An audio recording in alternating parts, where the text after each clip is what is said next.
This is Teachers Talk Radio, and you are listening live.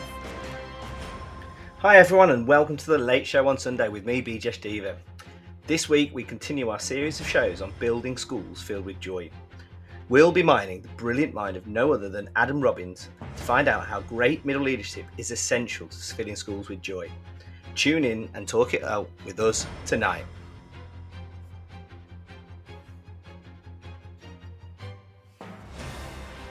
This is Teachers Talk Radio, and you are listening live.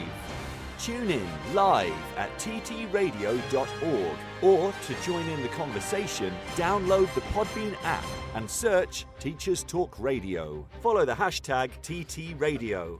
Tune in, talk it out with Teachers Talk Radio.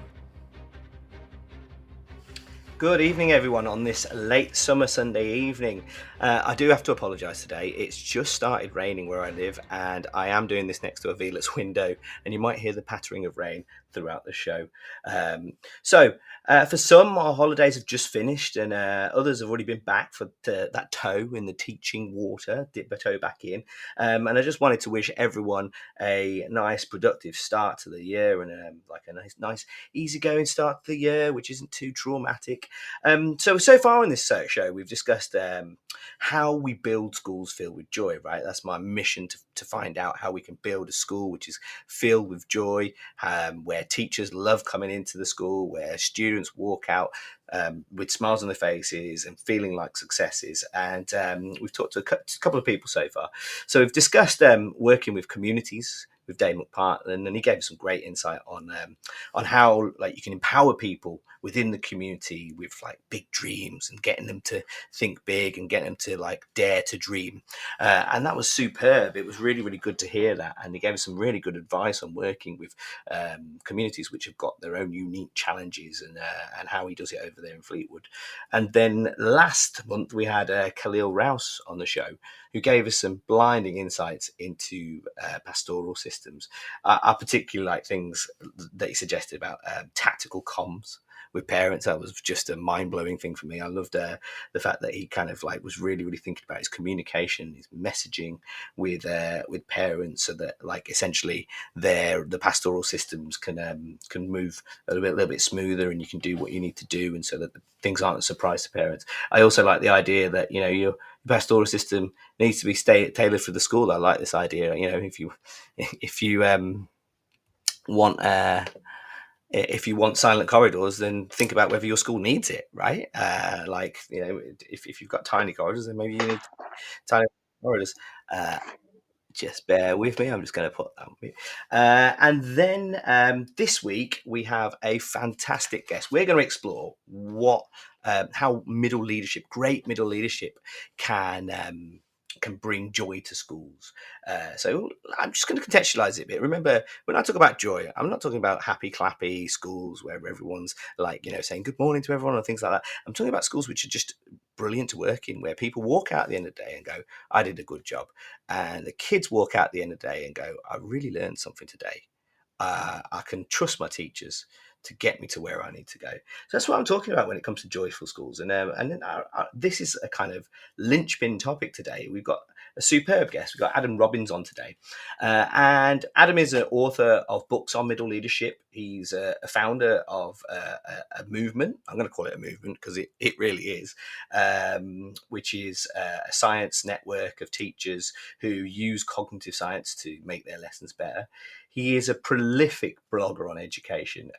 If you go to his website, there is absolutely just a wealth of great thoughts and information on teaching, and just a mind-blowing number of pieces of advice and information on there, which I've used in my career.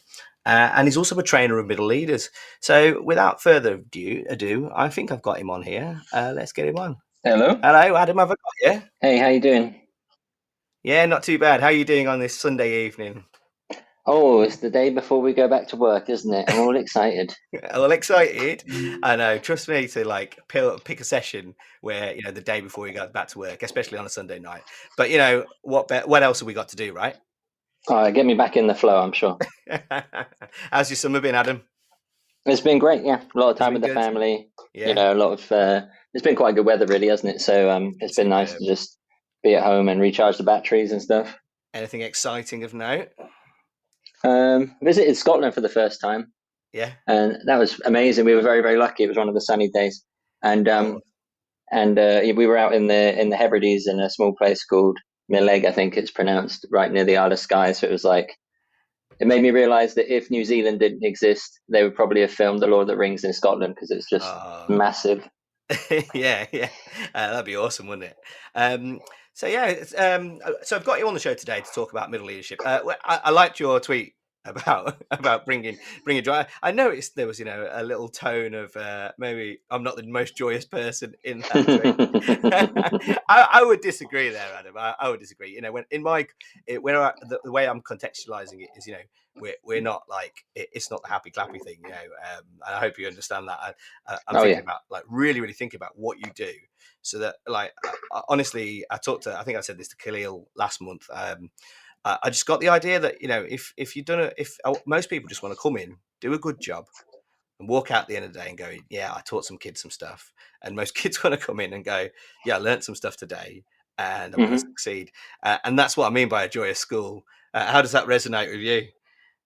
Yeah, no, I think you're right. It's kind of in a more kind of Marie Kondo way. Like you're talking about, does it give you that pleasure in the day-to-day moment, the simplicity of it?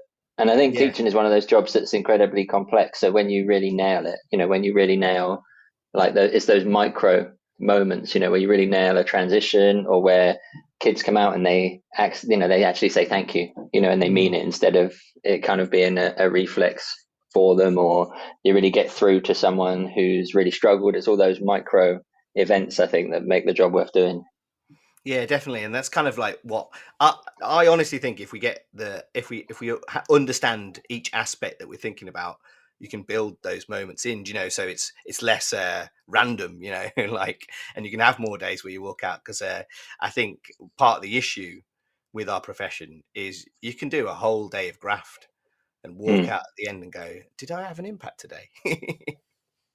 Yeah, and it's such a long feedback loop. There are Yeah, yeah, students that picked up their GCSEs that owe some of their success to their year eight teacher, yeah, yeah. because of Mm. maybe it caused them to find an interest in that subject, so they took it as an option, or whatever it is. So it's really Yeah. hard to kind of measure a teacher's value, in a kind of small scale. Yeah, I love that idea. Like, yeah, you can't really say it was you. It could be I talk about the symphony.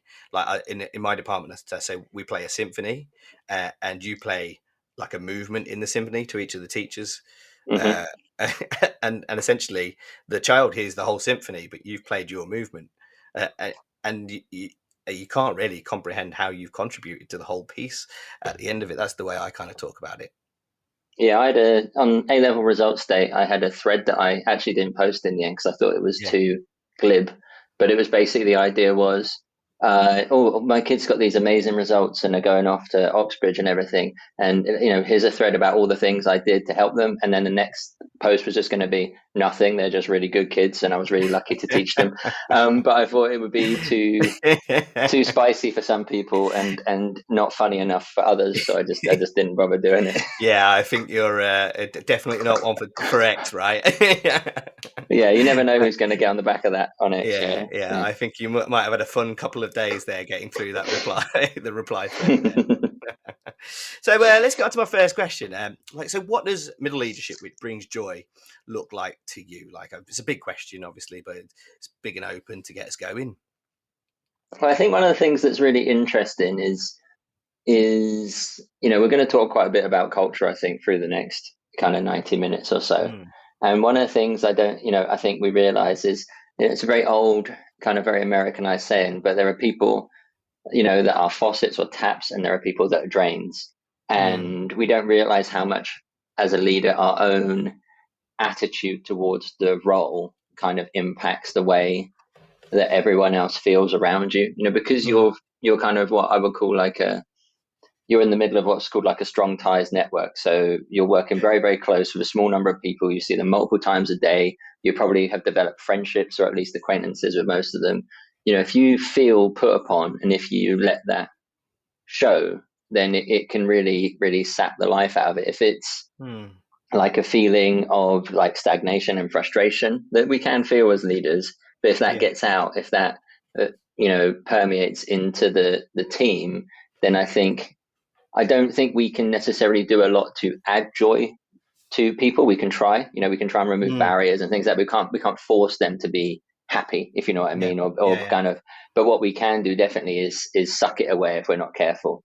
We know we can be very, very powerful at kind of establishing a social norm where, our SLT are always on our back and they don't understand, and we're moaning about things that are going on there, and then the kids are such pains, and oh my god, everything's so difficult, and the admin aren't very, very, and all of a sudden everyone is just down.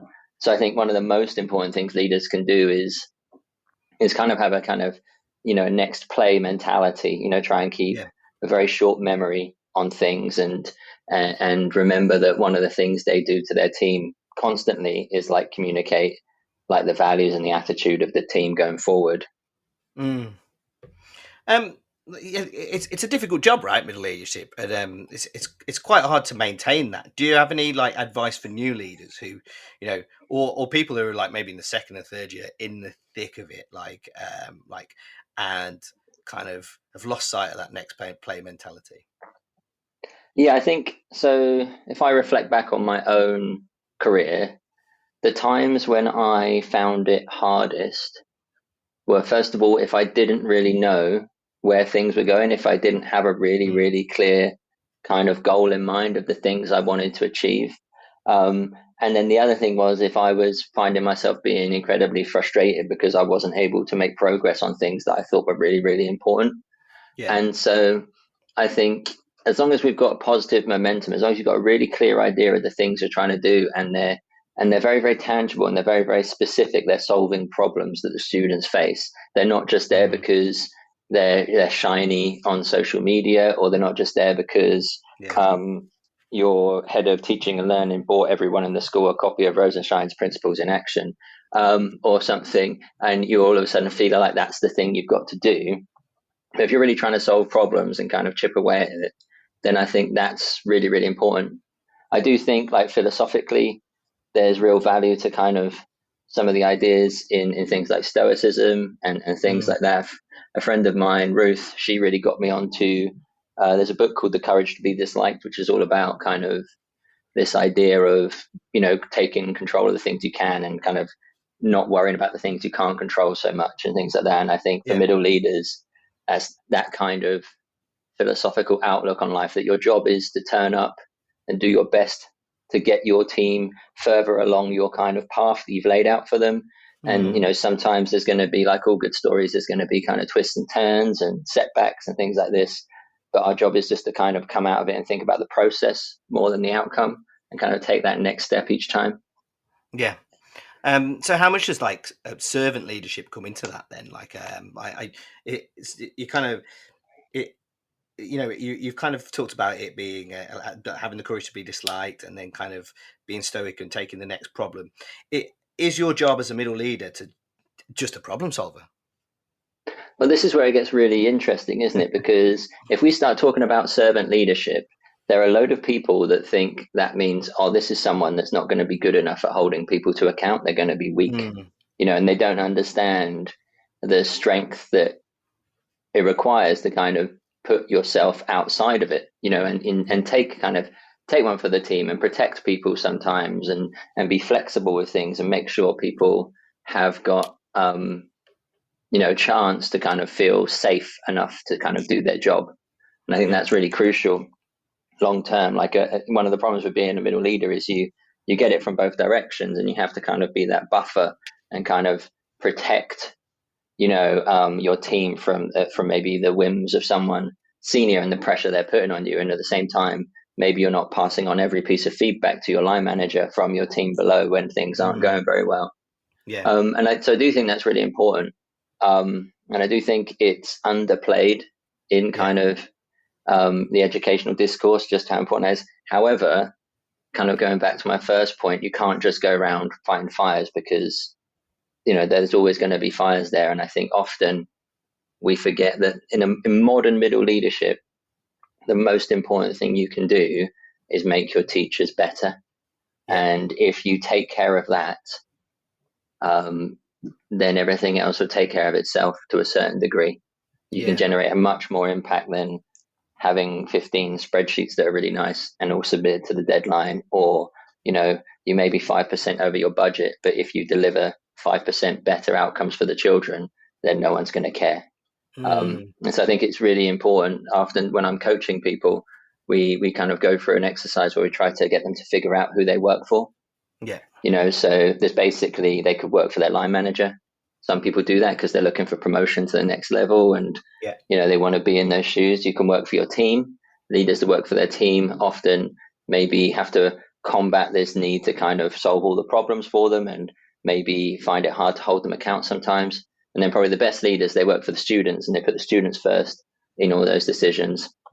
But that can mean sometimes they overreach and they're over ambitious on what the team can actually achieve in a given time. So they can be quite relentless sometimes and need to kind of manage that. So by kind of going through a conversation and picking out where they sit on that kind of spectrum, it really helps us take the next step to help them kind of look at the job in a bit more kind of a third person perspective, and help maybe if they're feeling a bit stressed or if they're worried about certain things, help bring those things into line.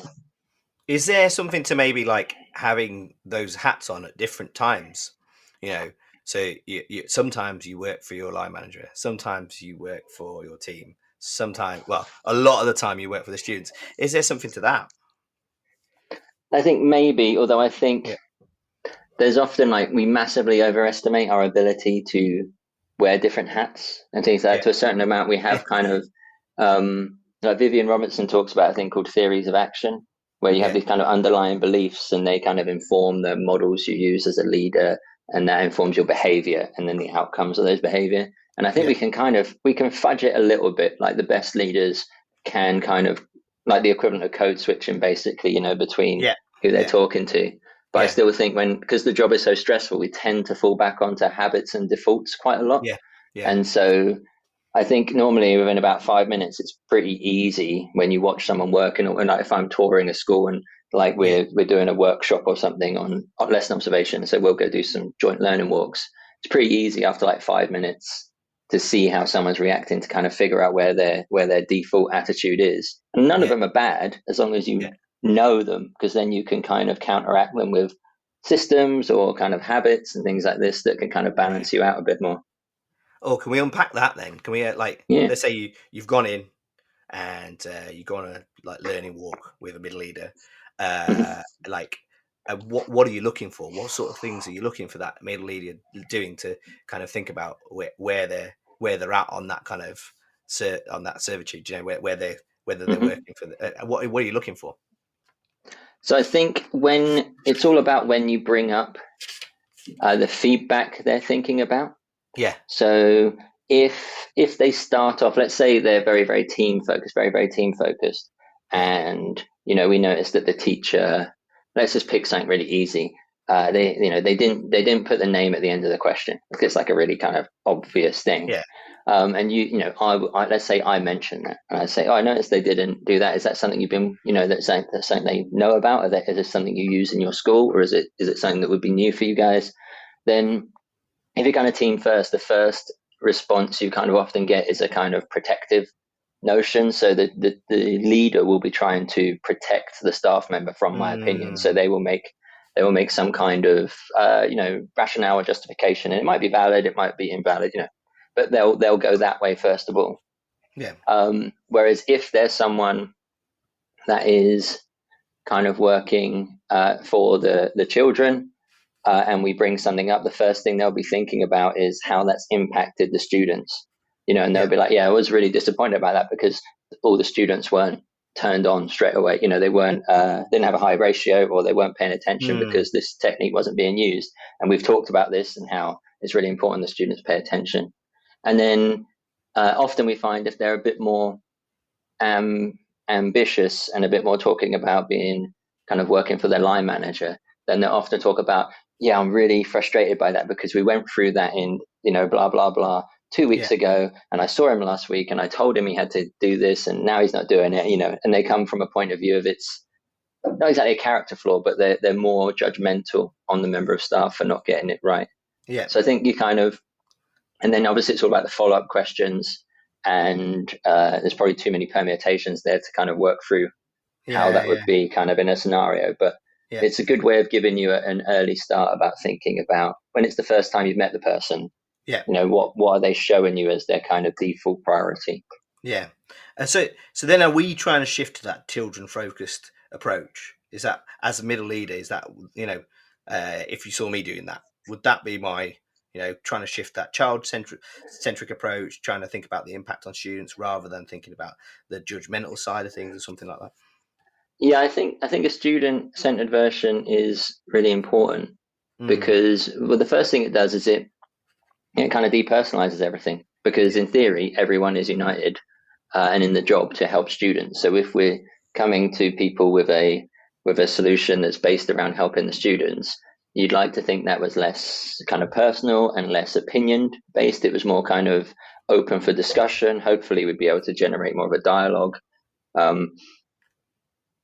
And I think that's really important. Yeah, I love it. Right, that's really got us going. That has. So yeah, like it's quite an interesting. I didn't think this conversation would go this way so early on, but it's quite an interesting thing. Thinking about who you serve, think about where your focus is, and then maybe moving that to that side of things, like your impact on the students, so that you can ultimately bring more joy. Because that's what we're there, right? I say, like, everyone I work with could get a job doing something else for more pay, and essentially, if you're not there for those children, then you could do something else, right? And so I always say this, and so I think I quite like that idea of moving people to that, like, focus on impact, and then thinking about them serving the children, and then the decision making coming from there. Right? Can we go to a set of adverts, and I'll pick up on a few more questions after the adverts, Adam? No worries. Superb, thank you. This show is brought to you in partnership with John Catt Educational, publishers of professional development books and resources that support great teaching and learning in schools around the world. Don't miss out. Level up your professional development today and visit johncattbookshop.com to explore the full range of titles. Use the code JCTTR2425 for 20% off your order. Happy reading. Get set for the year ahead with the Bloomsbury Education Back to School sale. Save 30% on all Bloomsbury education books until 30th September. From the very best in research-led practice to trusted advice on inclusivity, behaviour and curriculum design, we've got something for everyone.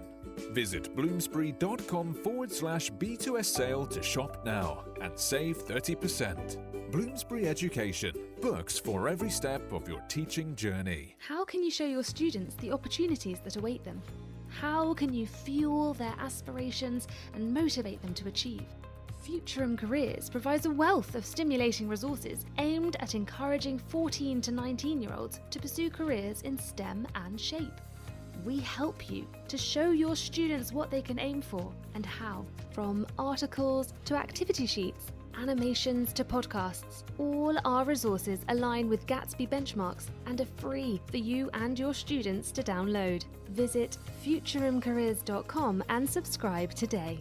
Futurum Careers, helping teachers to inspire the next generation. Hello, we're back. We're talking to Adam Robbins today about how great middle leadership brings joy to schools. I just want to remind you, listeners, if you are listening and you want to contribute or ask Adam a question, then please do. Make sure you chat in the window, text in, or call in, and we'll pick up any of your thoughts or ideas or questions. And we're back with Adam. You there, Adam? Hello. Right. So I'm going to go in with this. So obviously, like, we need to make sure that there is we talked about that kind of leadership, thinking about the impact on students. We need to make sure there's a minimum level. So there's a lot of talk about, like, quality assurance, isn't there, in leadership, right? And I wanted to know whether quality assurance is it a joy maker or is it a joy killer? Yeah, I've been actually having a few discussions with people about quality assurance. we've been kind of unpicking some of the area, and I think the pithy phrase I will come up with now on the spot is: could we argue that QA is a 4-letter word? Right. Because it's such an interesting concept, isn't it? I wonder what the cost of calling it quality assurance and doing it as quality assurance is. Yeah. Like, I get where it comes from, but the ultimate aim is to improve teachers. That's our, if we assume, especially considering there's a very finite number of teachers available right now,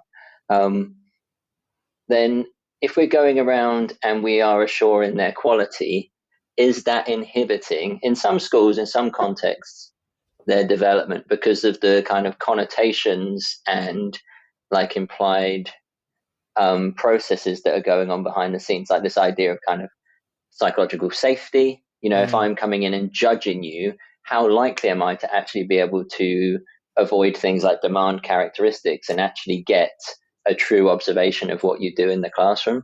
And so I worry that this term now, it's been around a while. It's survived a number of, probably a decade of kind of work and different types of approaches.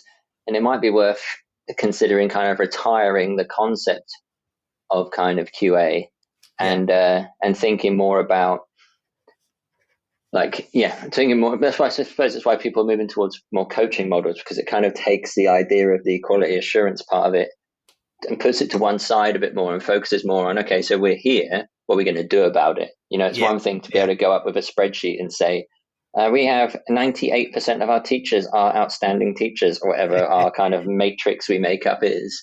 But it's another thing to be able to say, our teachers have got better this year, and that's probably what the best schools are doing right now. If we think of schools that are like this year's School of the Year, TES School of the Year, they don't have, in any of their policy, they don't have the word quality assurance. They are rigorous, but they don't go around telling people that they're judging them. They go around supporting them, and some people get more support than others depending on what their needs are. But to everyone, it's the job of a teacher to improve, because no one's a perfect teacher. So it's kind of an interesting. So I would say the term quality assurance, although I will write about it and things like that because it's kind of in the common vernacular, probably is not a useful term to be using, and not maybe as useful a process, than it would be of just, doing some coaching or just some observation and feedback, or just, whatever term you want to use that's slightly different to it. Yeah. Why do you think it's stuck so much with our profession? Because, look, we're a performative profession, right? We've got one shot, and you go in, you do it, and then you don't get another shot with those kids again, right? And QA is almost, I link QA with a production line, right? You quality assure your product so it goes out, and you can go back and you can remake it if need be, or reject parts. We can't do that in our profession, but this idea of QA has stuck around with us for quite a while. Why do you think that is?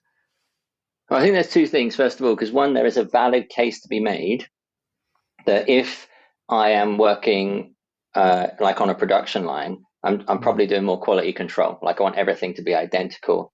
And if I am at home, baking with my kids, I'm probably doing quality assurance. I want to make sure no one dies when they eat the food, And so there is this idea that the idea of quality assurance would be, that you'd be able to make sure that two things could look very different but be of the same standard. Yeah. And in fact, there was a long post by Adam Boxer today on the Health site that was talking about this idea of just how incredibly difficult it is to judge how good someone is at doing teaching, because it looks so different everywhere. And he was having a little bit of a rant about instructional coaching and why that's such a challenging thing to kind of implement. And but it's the same with quality assurance. I can I come and visit your school, we walk around the department, and we could have vastly different opinions on the way certain things are done. And as someone that kind of does that quite a lot, visits schools and goes alongside people, it's a real challenge to make sure you're not just putting in your own opinion, and you're making sure you're thinking about it in the terms of their school's culture and ethos, and all these other factors that can make a difference between how people behave. So I think it's kind of stuck around, one, because it's kind of a useful thing for leaders to do. Like, they are accountable, and when you are accountable, you need evidence to back yourself up. So how do you make that evidence? Well, you go and check. So if someone says you're in charge of teaching and learning, what do you know about the teachers in your school, is a perfectly reasonable question to ask. Well, we need to generate some sort of artifacts to kind of validate our personal opinion. Yeah. Whether those artifacts are accurate or not will depend on school to school, to be honest with you, and the people doing the observations and the systems they use. So I think that's kind of why it stuck around. Like, it came from the time when they first introduced the Ceph, I think, because the idea was that schools would judge themselves and then someone will come and triangulate, which again seems a really good idea on the surface because it puts the schools in control. But then what it did is it created this huge mechanism of teachers being judged by other teachers and having to justify those judgments to a third person. And you have this kind of like bad actor hypothesis. So no one prepares for an Ofsted inspector. Everyone prepares for the worst Ofsted inspector. Because if you're unlucky enough to get the 156th out of 160th best Ofsted inspector just by chance, then you need to make sure, because it's so high stakes, you need to make sure you're kind of protected from that, especially historically going back kind of a decade or so. So we end up kind of creating this monster in our head that we have to kind of prepare ourselves for. And we come up with these systems to try and do that, I suppose. Yeah. So I mean, this is one of my questions for later, but should we all be instructional coaching? Like, I read Adam Boxer's blog today, and I don't know, I've drunk the Kool-Aid, Adam. I'm not going to lie to you. I've gone for it. I read Josh Goodrich's book and kind of shifted my approach as a middle leader towards instructional coaching. What do you think about the whole thing? I think it's really interesting. So I think Josh's book is really good. I read it myself over the summer. I think it's the best pragmatic approach. So I think if any approach is going to work, I think that's the approach that tries to encapsulate the entire spectrum of the teaching profession. Yeah. I think the problem instructional coaching has, from an implementation point of view, is very few schools have established the foundational things that need to be in place that are kind of psychological and cultural to make it work. And then very few schools have invested the financial requirements that are in place. And I'm not talking about buying books for people and putting people into subscribing to online platforms. I'm talking about the costs in terms of time. Like, I think most schools, let's say there's going to be 50 schools are going to go into NSET Day tomorrow, and at 10 o'clock they're all going to have an hour presentation on their new instructional coaching program. If we visited every one of those schools in January and asked them how many of them were actually meeting for their half an hour or hour, after their observation and everything, we're probably looking, I'd be amazed if it was over 20%.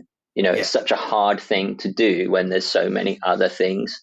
So you need people leading it that, one, understand that, and two, fight to protect that and keep it number one priority, even when there's report writing, even when there's open, even when there's all these other things going on.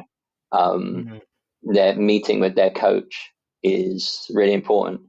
And I think I was speaking to, I think it was a long time ago, I think it was John Hutchinson, from Reach. And he was talking about, they basically block out a lesson. They put it as a timetabled meeting so that they cannot take the time. But the cost implication of that for a school that doesn't currently do that, that could be huge. It's huge. And so I think it's a really, really good idea. As far as the solutions that people have come up with, I think it's one of the best options we've got to try. I think it's very, very hard to get right, though. But then you don't need it 100% right. If you can get it 60% right, that might be better than what you've got. Well, that's so kind it's of still why, good. It's kind of why I've dived in. Essentially, it's better than what I was doing before. And I kind of use that model of ask and then tell or move on. I kind of use that model to I ask a question and then I'll either tell or ask more to coach it out. It's really, really nice. I've encountered coaching before. And sometimes it's been a little bit vacuous therapy almost, the programs. And I think that's sometimes why we've I think why we've sometimes shied away from it. You know, you go in and you say to someone, well, how could you improve that lesson? And that person goes, I don't know. And you go, well, what about this? And, you know, and at the end, that person has just been asked 50 questions and is nowhere further towards their goal. I think that's the sort of coaching which I remember being taught and like went away from due to me sitting there just going, well, I'll just tell you, you know, and actually this is what I quite like in terms of the nuance of how coaching's moved forward. You know, that, well, you can tell. You don't have to, you know, pull it out of them. They don't always have to come up with the solution themselves. And it's been really, really nice working with my team on that. You know, they know they're not just going to come into a meeting and be asked like a load of questions which they don't know the answers to. But they also know they're not going to be treated like idiots, me just mentoring them when they don't really need it. And I think that's been really, really nice. So I feel like I'm not doing it brilliantly, but it seems to be a better way of giving feedback. Yeah, and I think true coaching like has a real value to it, but that it's not the process to improve teaching. Like I'm actually this year, I'm very lucky. I'm going to be doing my level 7 ILM like coaching certificate because I do spend quite a bit of time when I'm not in the classroom, like coaching middle leaders and things like that. My school's been really fortunate to support me on that. And it's a very, very different space. It's for different types of problems. It's not for getting year 9 set 4 to behave themselves, you know, which is a very practical problem that needs expertise to be shared and kind of common knowledge to be built up and things. So, and I think that's probably like when you have a conversation about instructional coaching, the biggest problem you have to overcome is everyone needs to define their terms before the conversation can be had. And that's really where all the problems come from, because the preconceived ideas that people bring into the conversation could be wildly different based on their own experiences and what they've read and things. And so it's really hard to kind of get to the meat of what people should do. You know, one of my New Year's resolutions this year in my writing is to try and be like, always have like a kind of concrete like suggestion at the end, you know, so it's not just about, oh, this isn't very good. It's about, I think this is a problem. Try this, you know, or I've seen someone do this or something. Because I just think we just don't have enough time to spend debating the semantics of things. We just need to get on with actually helping people. It's really different people. When you say the word coaching, everyone's mind goes somewhere, doesn't it? And I think one of the things that has been really good is it's being tied together slowly but surely. I think we might get to a place where we all are a little bit more in sync on what we mean by the word coaching. But this is, I know you want to move on, but I think there's a really interesting thing with this that doesn't get talked about enough. One of the problems you have when you're training teachers and introducing things is you don't get 3 strikes. Like if a school decides to introduce a thing that they call instructional coaching tomorrow and it doesn't go well, they probably got maybe a chance to kind of do a soft relaunch January, February, you know, and kind of come back to it. But that school will, if you came back 2 years' time and be like, we're going to do instructional coaching, there's going to be so many eyes rolling there in that audience, they're going to be resistant to it. And I think we underestimate, like, no CPD is better than bad CPD, because once you've fired that bullet, you can't get it back. And I worry that what really worries me is instructional coaching may be the best solution, but schools may burn through it and move on to the next thing before they've really truly understood how to get it to work in their context, you know? Because I think that would be a real shame, because then we've got to wait for the cycle to come back round 10 or 15 years before we can have another crack at it. Yeah, we've got to wait for the forgetting and then have another go. Yeah, that's true. I like that idea. No CPD is better than bad CPD, because you just don't get another chance. And that eye rolling is really hard. And especially when people, we are time poor, and when you commit a load of time to something, people don't forget it, do they? You know, and they don't get anything out of it. People don't. No, and I had something that I tried to do in my school in January, and it was really frustrating because I got like 80% there. We were nearly there, and it just didn't work. Not exactly me messing up, like it was partly my responsibility, but a number of things happened. And now I'm sitting there thinking, how can I get back to this? Because I can't put everyone in the hall and reintroduce it, because we've already done that, so how can I try and find a way to achieve the same thing slightly differently? Because I kind of, I missed that shot. It's like in Hamilton, you can't throw away your shot. No, you can't. Are you going to share what it was? It was all to do with, it's actually to do with the Research Ed talk I'm giving next Saturday, actually, which is all about kind of participation, student praise and participation, and how we can try and foster that more. So I was running a project with Year 7 in our school, and I nearly nailed it, and it just didn't quite stick. And then it was gone, because once it's gone, it's gone. You can't get it back. What was it? Teachers? What was the problem with it? The problem was, so my role is an interesting role because I'm not on senior leadership team. So I'm a kind of a lead practitioner person. So I'll deliver training and it will be in conjunction with the visions of the school, and I'll come to them with proposals and get it signed off and things like that. And we were going to introduce these strategies, and it was January. And the idea was we just introduced them to Year 7. Yeah. So we managed to get all Year 7 teachers, but someone wanted to run something with the middle leaders at the same time. So we didn't get the middle leaders. Because we couldn't get the middle leaders, they were the people that are the engine room, as we've kind of talked about. Yeah. And I couldn't create capacity to get them on, to get them in the room and get them on side.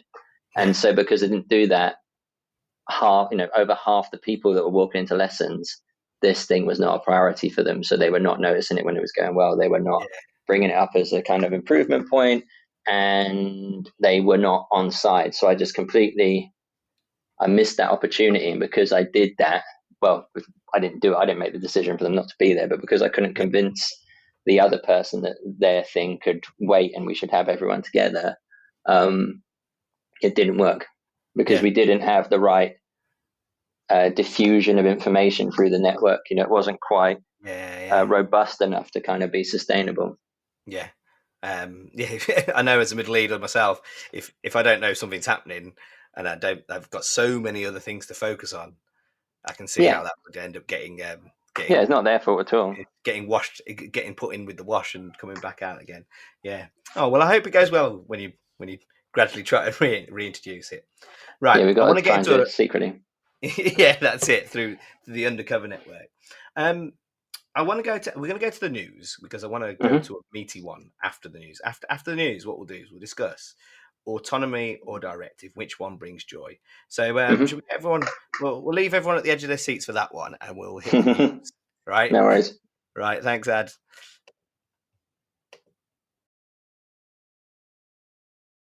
This show is brought to you in partnership with John Catt Educational, publishers of professional development books and resources that support great teaching and learning in schools around the world. Don't miss out. Level up your professional development today and visit johncattbookshop.com to explore the full range of titles. Use the code JCTTR2425 for 20% off your order. Happy reading. Get set for the year ahead with the Bloomsbury Education Back to School sale. Save 30% on all Bloomsbury education books until 30th September. From the very best in research-led practice to trusted advice on inclusivity, behaviour and curriculum design, we've got something for everyone. Visit bloomsbury.com/B2S sale to shop now and save 30%. Bloomsbury Education, books for every step of your teaching journey. How can you show your students the opportunities that await them? How can you fuel their aspirations and motivate them to achieve? Futurum Careers provides a wealth of stimulating resources aimed at encouraging 14 to 19-year-olds to pursue careers in STEM and SHAPE. We help you to show your students what they can aim for and how. From articles to activity sheets, animations to podcasts, all our resources align with Gatsby benchmarks and are free for you and your students to download. Visit futurumcareers.com and subscribe today. Futurum Careers, helping teachers to inspire the next generation. This is Teachers Talk Radio, and this is Teachers Talk Radio News.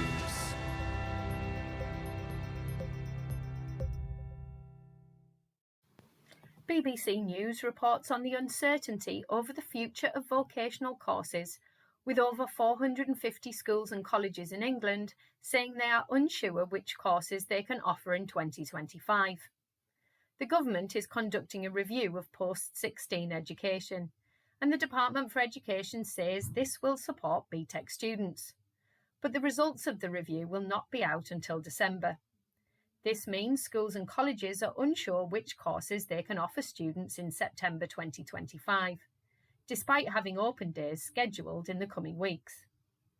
450 schools have written to the government saying that the uncertainty is making it extremely difficult to plan for the future. Not only can they not tell prospective students which courses will be on offer, they can't tell staff either. More than 200 vocational qualifications, including BTECs and other post-16 courses, were due to be scrapped under the previous government, but days before the first funding changes were due, Education Secretary Bridget Phillipson said there would be a pause and review. The 455 schools and colleges in England have joined the Protect Student Choice campaign, a coalition of 25 education organisations and unions. The review comes against a backdrop of issues that have plagued the rollout of T-levels, introduced 3 years ago. Ms Phillipson confirmed T-levels will continue, despite high dropout rates and issues with exam boards. Schools Week highlights the names of the 12-strong panel appointed by government to review the curriculum and assessment. It follows the appointment in July of Professor Becky Francis, the Chief Executive of the Education Endowment Foundation, to lead the review. The panel includes Academy Trust Chief Executives Cassie Buchanan and Dr Vanessa Ogden, SEND consultant Gary Orban and exams expert Professor Joanne Baird. It also includes Reach Foundation Curriculum Director John Hutchinson and Funmilola Stewart, who leads on equality, diversity and inclusion across the Dixon's Trust. Professor Francis said, "We have ensured that primary, secondary and post-16 sectors are represented," and added that alongside its call for evidence due to launch in September, the review would engage and consult with crucial stakeholder groups and work closely with education staff on the ground. Full details of the panel can be found in the article on the Schools Week website. Hundreds of students are set to miss out on Freshers Week because their accommodation will not be ready. This is according to BBC Bristol, which says Bristol University brought forward Freshers Week so students living in the new Bedminster Metalworks block will struggle to attend events as the residence will not open until the 14th of September. The university says the 819 students affected will be compensated and has offered £250 and promised extra events. But student union officers say the news leaves a sour taste. Legally binding contracts for the new accommodation mean that moving in date cannot be changed. The university brought the Freshers Week date forward after a review of its academic year. In Wales, record numbers of pupils are being educated out of mainstream schools according to new figures.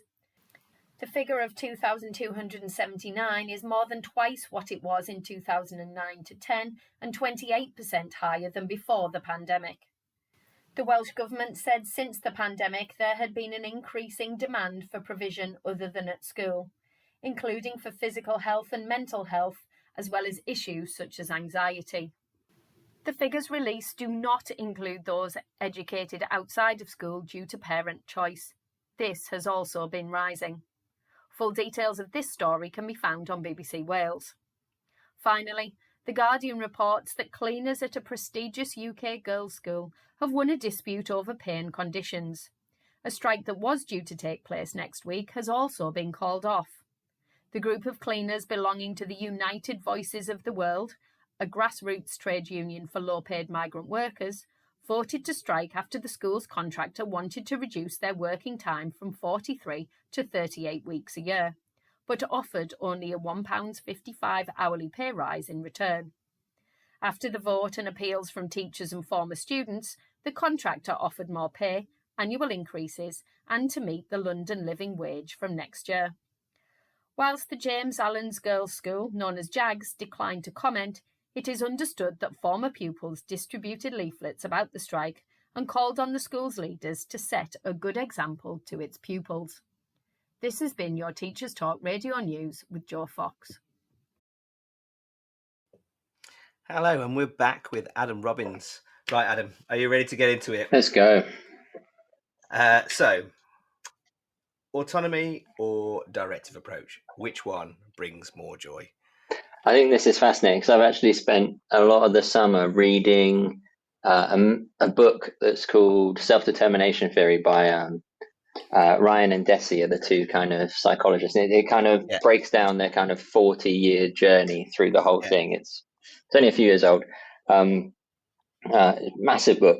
It's got a lot of things in it that are way beyond my literacy level. But I'm kind of plowing through it as a bit of a project. And Ryan and Deci are often used to talk about kind of intrinsic motivation and therefore satisfaction for teachers.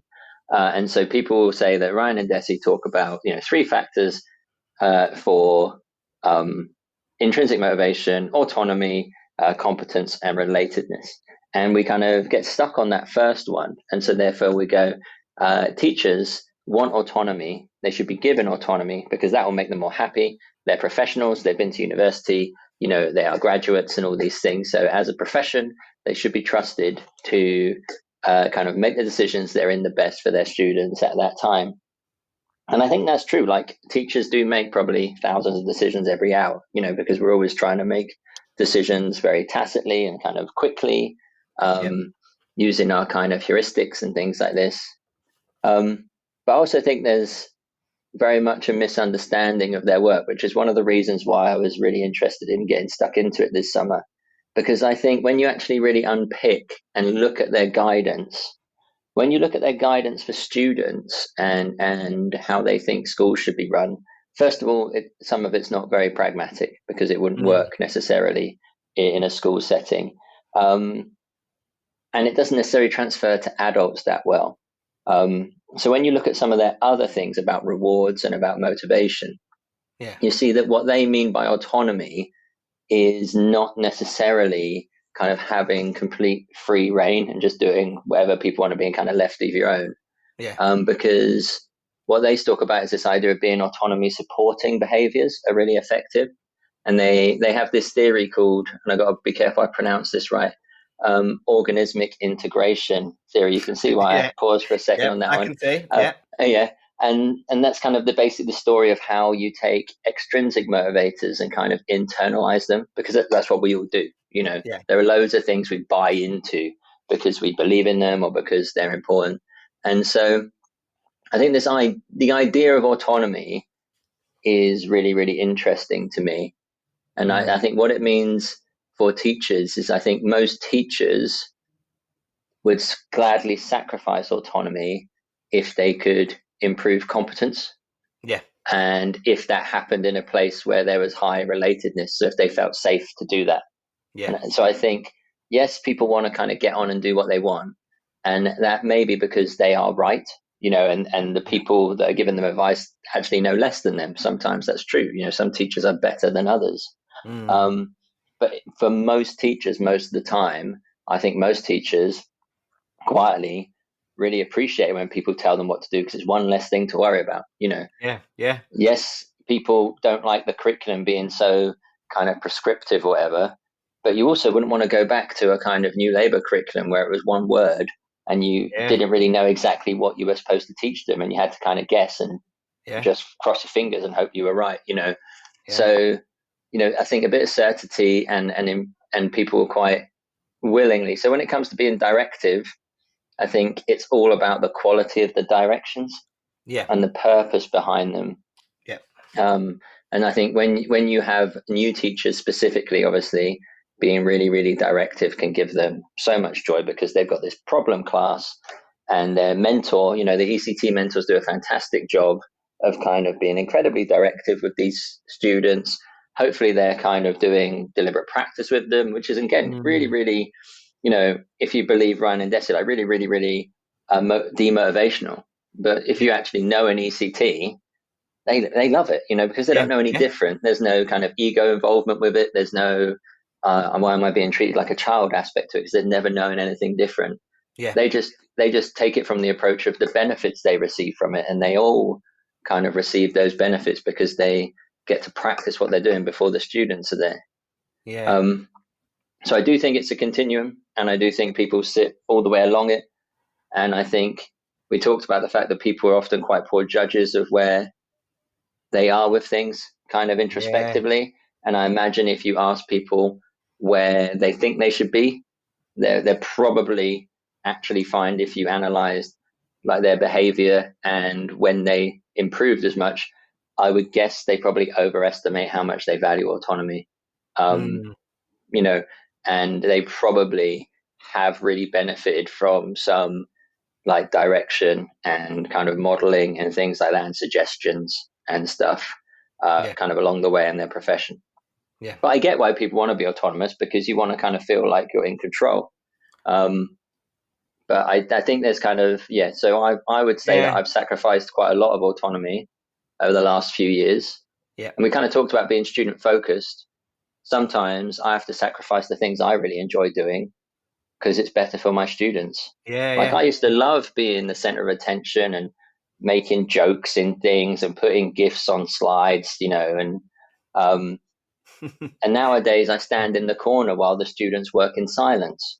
And I get really bored, you know, because that's not why I got into the job. I got into the job for the attention, you know. That's what I liked. So you know, we're all kind of, if I had full autonomy, we're back to those days, you know. I'd be be trying to get my best material out and workshop it with them. But that's what, you know.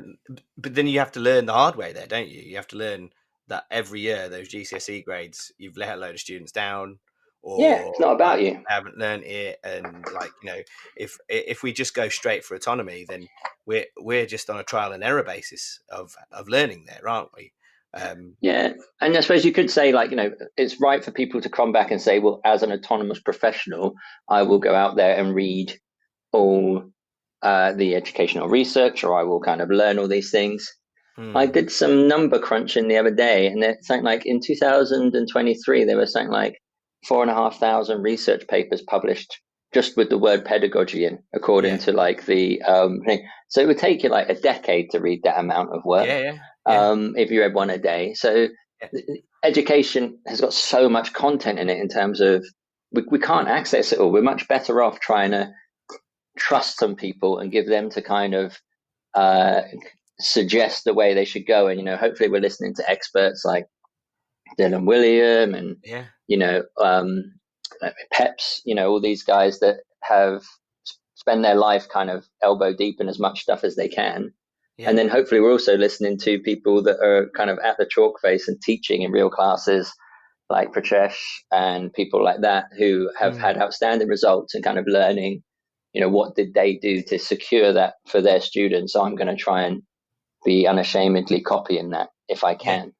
At which point you can direct and people trust it, right?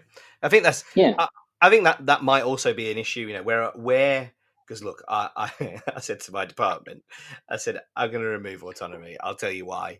Because I had autonomy when I first started teaching, and year on year, the stress and like just the like upset at failing students was too much. Like, I had complete autonomy, and I did crazy things. You know, I was, you know, spieling, trying to do the whole balls around the classroom thing, Debono's thinking, all of that, right? And I had autonomy to do whatever I wanted, and like the curriculum was mine to deliver as I wanted. And to be honest with you, at the end, it was rubbish. Like what I was doing with rubbish, and that eventually ended up with stress for me. You know, the autonomy caused more stress for me than anything else. Is nothing worse. You know, imagine being that teach first teacher, and someone just goes, "There's your board pen, crack on with it."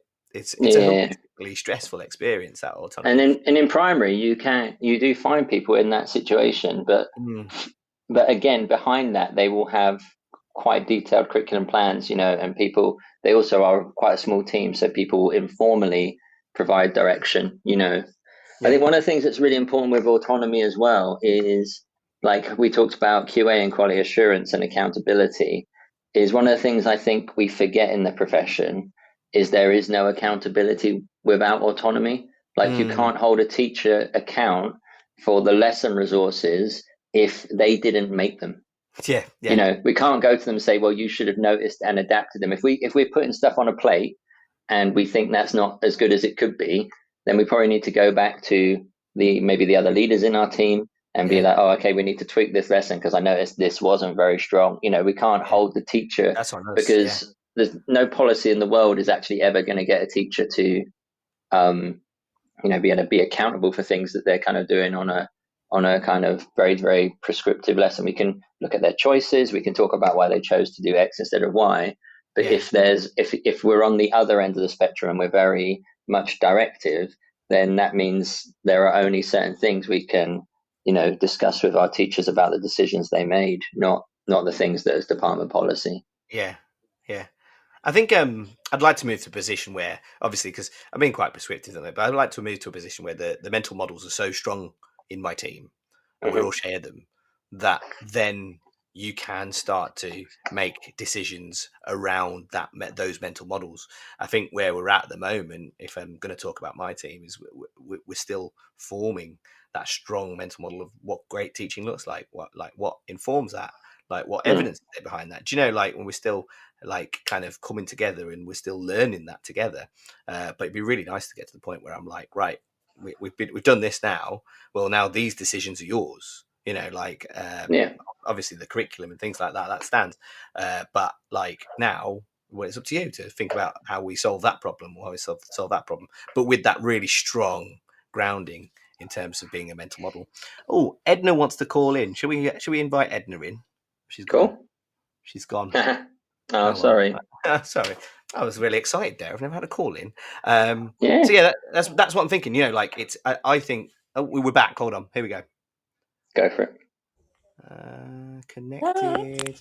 Let's get. Hello, Edna. Are you there? Yeah. Edna, did you have a question or a comment or something like that?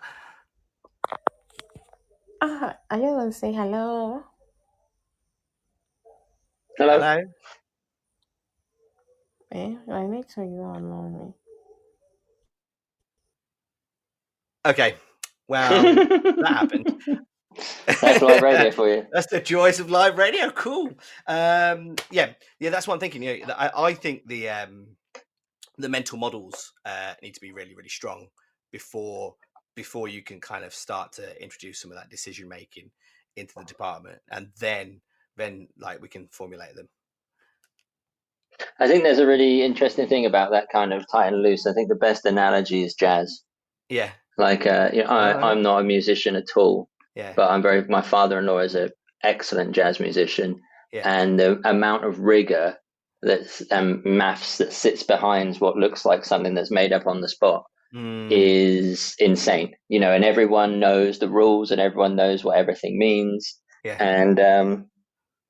And I think teaching in some ways is kind of similar. Like if they've got a good enough kind of understanding of, like you said, you can call them mental models, components, whatever they are, and they don't even have to be mental. You know, like you can like literally write it all down, and build from a very concrete point of view and kind of co-construct them even with your team. You know, over time as you kind of build that shared base of knowledge.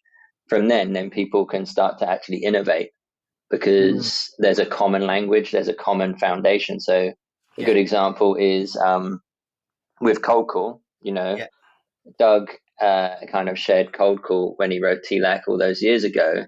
And then, you know, Pritesh very cleverly said, well, what about if instead of them all putting their hands down, I get them all to put their hands up? And, you know, that's the kind of Michaela way and the Arc Zone way. And that supercharged it for him in his context, you know, and allowed him to be incredibly successful in his classes. Now, other people may feel that is not going to work in their context, but there's no doubt that if he hadn't had the kind of fundamental idea of Cold Call already established, he couldn't have then tweaked it to make his version of it, you know. And that's what we should try and do. We should try and build this kind of common understanding in our schools so that people can innovate around the edges. And kind of refine over time. You can see what gave them the power to do that, which is the 100% participation. You know, like the idea of ratio, like Doug's idea of ratio is like insane. Burn into what Pritesh does, right? At which point you can innovate something like that because your goal is 100% participation, right? Yeah. And that's the sort of place I want to get to. So that brings us on to actually CPD. What does great, when you lead a department, what does that great CPD look like for our department? And what do you think about current CPD that you've seen in departments around the country? Okay, so there's a few things here. First of all, I think you need to know if you're the teaching and learning guy or not, if you're the leader. So there's two types of leaders, and I think they're kind of teaching and learning leaders, and there's kind of logistical gurus. And I'm definitely the former and not the second one in that. Right.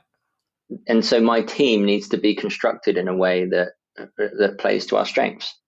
So if I have a team of kind of middle leaders underneath me, like Key Stage 3, leader or whatever, because we're quite a big school, then I need to make sure that they understand, that there's one of the big things they need to do is be like on the logistics, and I'll work with them on the teaching and learning, and I'll carry the load there.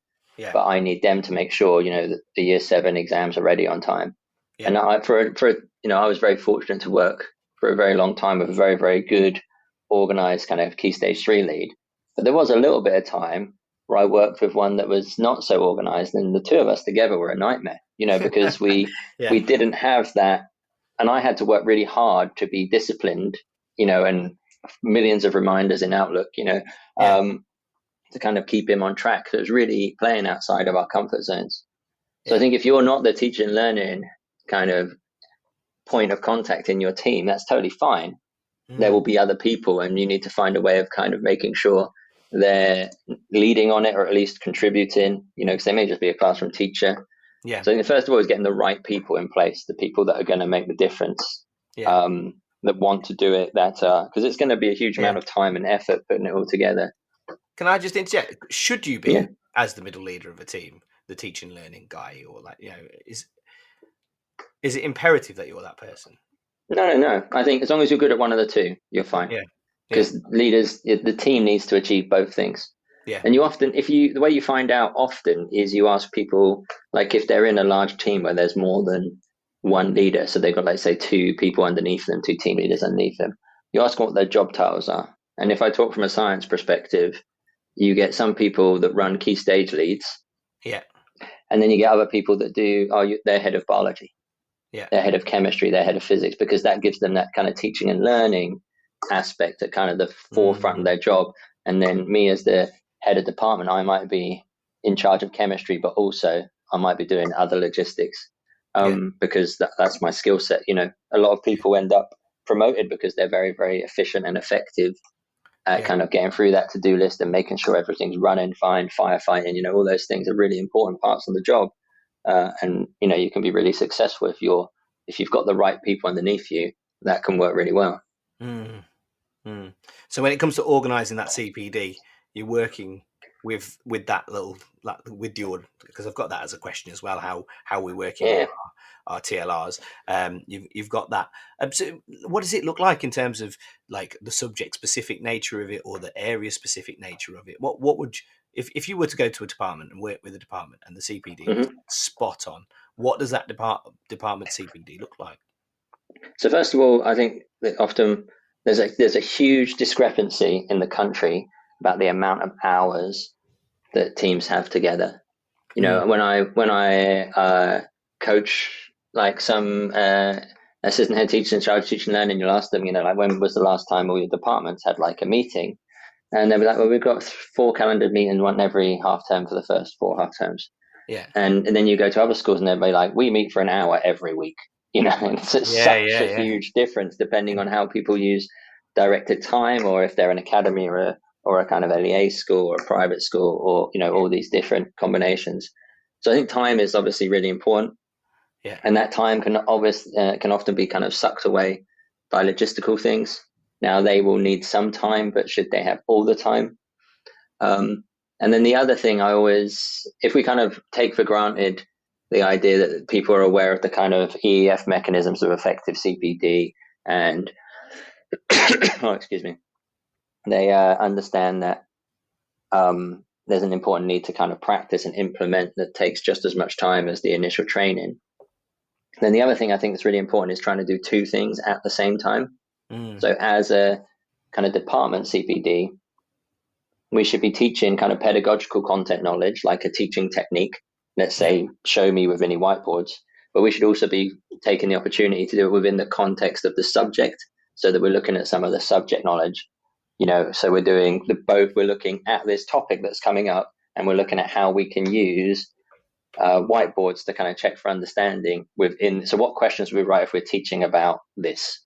So it's very much within. And so people that are more specialist in those areas, whether it be like in history, medieval medicine, or human geography, because geography departments tend to split down the middle in kind of physical and human geographers.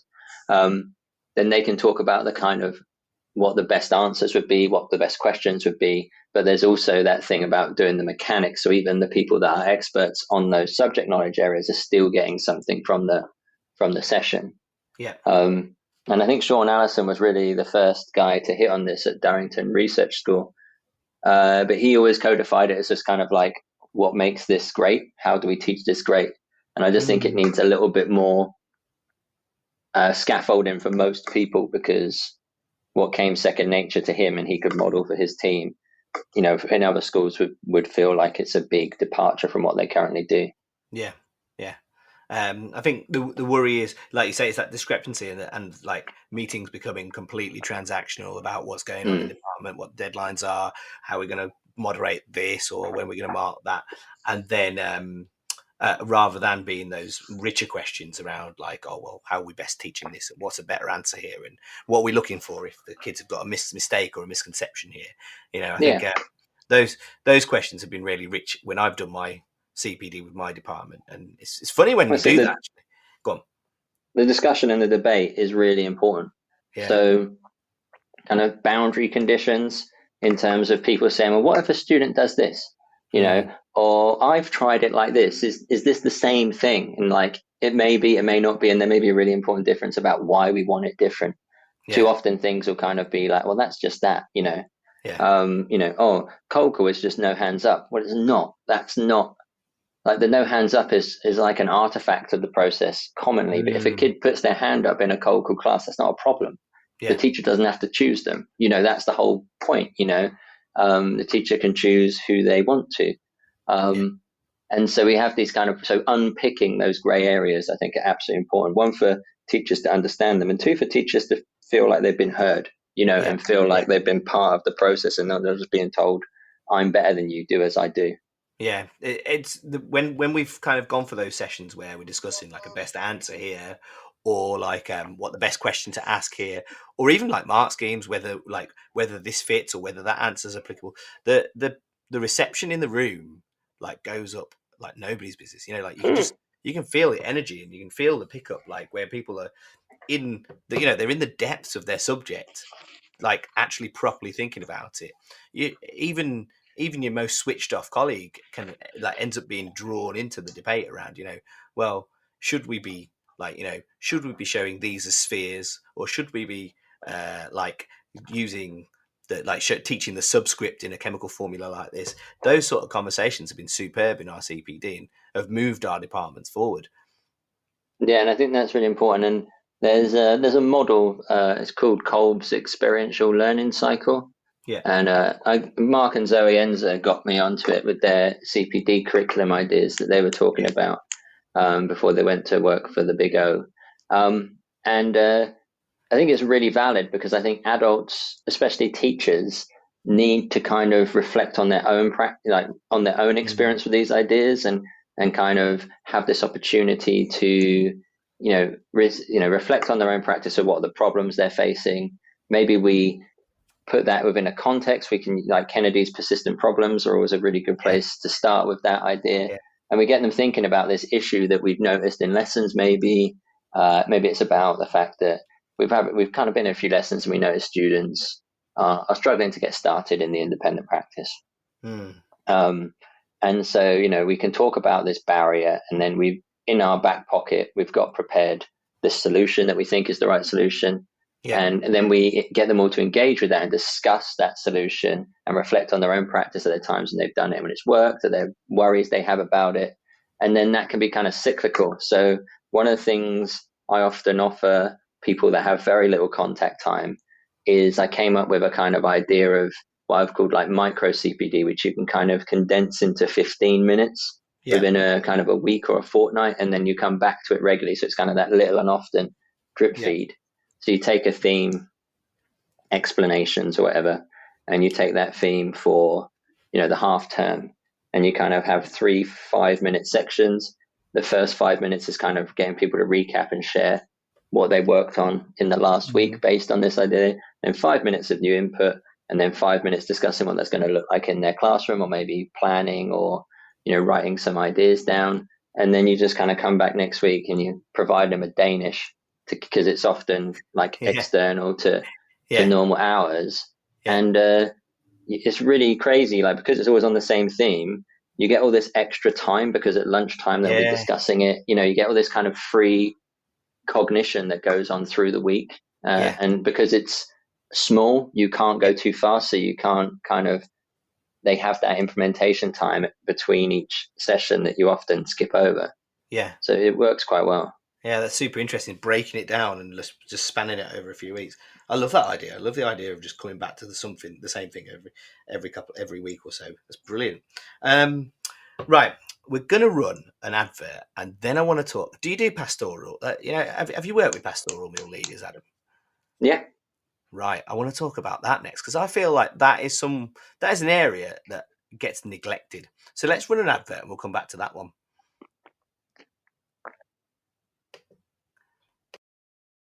This show is brought to you in partnership with John Catt Educational, publishers of professional development books and resources that support great teaching and learning in schools around the world. Don't miss out. Level up your professional development today and visit johncattbookshop.com to explore the full range of titles. Use the code JCTTR2425 for 20% off your order. Happy reading. Get set for the year ahead with the Bloomsbury Education Back to School sale. Save 30% on all Bloomsbury education books until 30th September. From the very best in research-led practice to trusted advice on inclusivity, behaviour and curriculum design, we've got something for everyone. Visit bloomsbury.com/B2S sale to shop now and save 30%. Bloomsbury Education, books for every step of your teaching journey. How can you show your students the opportunities that await them? How can you fuel their aspirations and motivate them to achieve? Futurum Careers provides a wealth of stimulating resources aimed at encouraging 14 to 19-year-olds to pursue careers in STEM and SHAPE. We help you to show your students what they can aim for and how. From articles to activity sheets, animations to podcasts, all our resources align with Gatsby benchmarks and are free for you and your students to download. Visit futurumcareers.com and subscribe today. Futurum Careers, helping teachers to inspire the next generation. Okay, and we're back. How are we doing, Adam? Great, yeah. Okay. So I think pastoral middle leadership is sometimes a bit of a neglected kind of area. Quite often I see in the schools that I've worked in, I've seen middle leaders in pastoral areas like really struggling to get their teams on board, because it's quite often the secondary focus of what is going on. What advice do you have for those middle leaders to form up a team, a really good pastoral team, and to work really well with their pastoral team in terms of CPD, in terms of driving what they want to drive forward with their teams, so that they get the most out of them?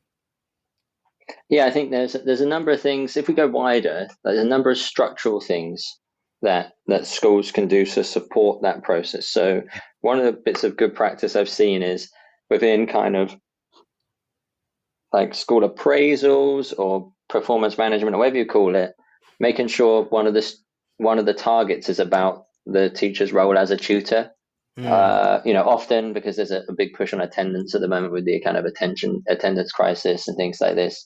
It often turns up there when they're talking about those things, but making it broader in terms of it's not just about fulfilling the jobs of the tutor, it's about, the values and, attending the meetings and the training and making sure when those meetings are on, they're being recorded so that part-time staff can still access them, so that it raises the kind of importance of those times they're together. I think that's really important, because as a school's perspective, that says we really value this part of the job.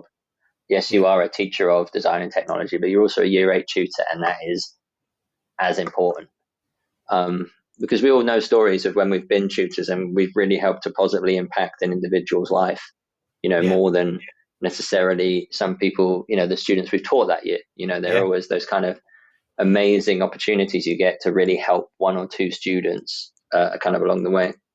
I think if you're being a pastoral leader, you have a really difficult job, because you do have this kind of split attention of your team. And I do think more than anything, there's this idea of kind of effective use of time, because the time is so limited. I think often the line management of pastoral doesn't necessarily give pastoral leaders enough lead-in time to what their meetings focus is going to be, and what knowledge they want the kind of tutors to know. Like if we want our tutors to become better at identifying uniform issues and sanctioning them, at a kind of consistent rate, let's just take that as a kind of thing that we could assume most tutors do at some point in their kind of week. Then there's quite a lot to unpick there about, how do we want those children challenged? What wording works well? There's loads of great ideas from people like, legends in the field like Bill Rogers, to kind of people sharing stuff in blogs and things like that we could take from, to, looking at, negotiation strategies and language use and body language and trauma informed, whatever your kind of approach wants to be. But how often is the person that is leading those meetings actually knowledgeable in those things? If you're going up a pastoral route, you've never really had that kind of specific training. That's why, there's some quite nice books, I imagine some of them, that they kind of actually go through some of these details and share, some of this knowledge that you need if you're going to have these conversations. Otherwise, you're just kind of basing them on your role models, parent-based. Maybe it was other teachers when you were at school. Maybe you responded really, really well to a PE teacher because you loved football. And, so then they think, well, if I can find out what the kids love, then that's how I get them on side. Or I really struggle with this idea that leaders should be kind of building relationships. And I know that sounds weird, but we don't really build relationships with children, because relationships require a kind of transactional nature to them. Whereas we build rapport with students and they feel like they have a relationship, but we may maintain complete control of what's going on. We don't owe them anything. We don't need to do them a favor. If they do us a favor, because we're not equals. We're the adults, and they need to do as they're told to a certain extent, because they're one of 1,500 children that need to be kept safe and things like this. So when we're leading pastoral teams, the question is, do we know the right knowledge of how to do things? And if we have been very successful, we've gained that experience, how do we make sure all our tutors know how to do it, and don't just assume because they are adults and they've been teachers, they know how to deal with children, because some of them really don't. You can be a really good music teacher, and that doesn't necessarily mean you're an expert in helping a child with an eating disorder, or you're excellent at phoning a parent, all those kind of mechanical things. Every time we want a tutor to do something, we need to kind of really make sure they know exactly how to do it well.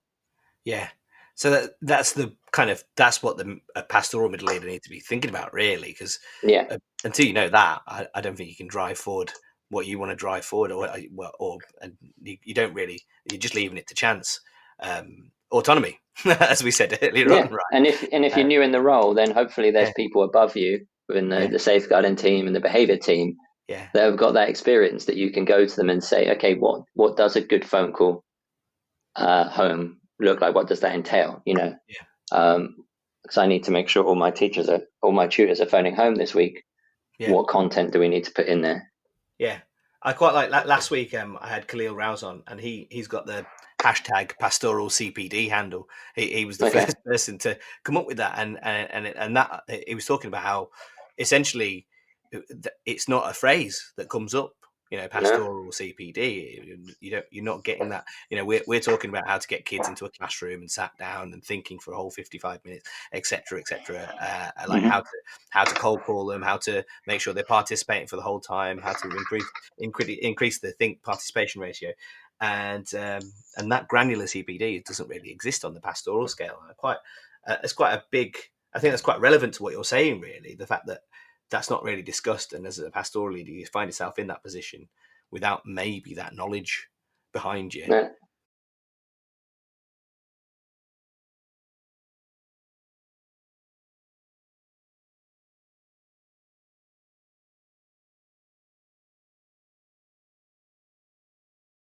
Yeah, I mean, we're in teaching and learning. We're quite lucky because we're going really granular. That seems to be the trend, right?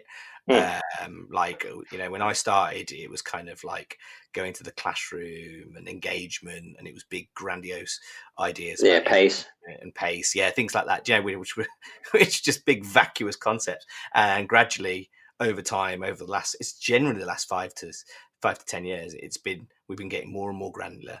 But I don't think that's happened with pastoral. It'd be interesting to see whether it's possible. I mean, you never know. There might be a contingent of pastoral leaders who go, no, that's not the way you do it. I think there's a lot more debate, definitely. Yeah. That's probably why people are scared not necessarily scared is probably the wrong word, but maybe reluctant sometimes to say this is the way it should be done, because there's less evidence to back people up in their rationale, maybe. And there's more anecdotal evidence of lots of different ways with individual students working differently. Yeah. I think that might be one of the reasons. So it might be it's a nice idea. It could be a difficult one to come round to. But there's definitely, I think the thinking behind it is important. Maybe pastoral leaders, like it's that extra thinking behind what do you want your form tutor to do, in terms of the culture. We began talking about culture, the culture of your team, and the way you make your decisions on that team. Yeah, and I think people get it from outside of education. So, I know a lot of people that have really gained value from a book by a man called Chris Voss that was a hostage negotiator, which kind of sounds glib, but actually there's some similarities between the kind of power dynamics and things like that. And, just to kind of you can get frameworks outside of education to kind of help you. Transactional analysis is another one that is really useful to know when you're dealing with students in heightened emotional states and things like this. Yeah. Great. Well, I think that's all of my questions, Adam. I think we've come to the end of. Well, I could actually it's not all my questions. There's probably about 10 more I could ask. But I'm very aware it's 21:27, and we've all got a day to get up for tomorrow. Early day tomorrow. An early day tomorrow, all shining already. So I think we're going to wrap it up there. Thank you so much, Adam, for your superb insights. You are possibly the smartest person to talk to on this ever. Thank you so much for coming on and enlightening me for the last hour and a half. It's been absolutely brilliant. And I look forward to ResearchEd next week. Yeah, thanks. I've really enjoyed it. Take care. Have a good time, everyone. Bye-bye. Bye.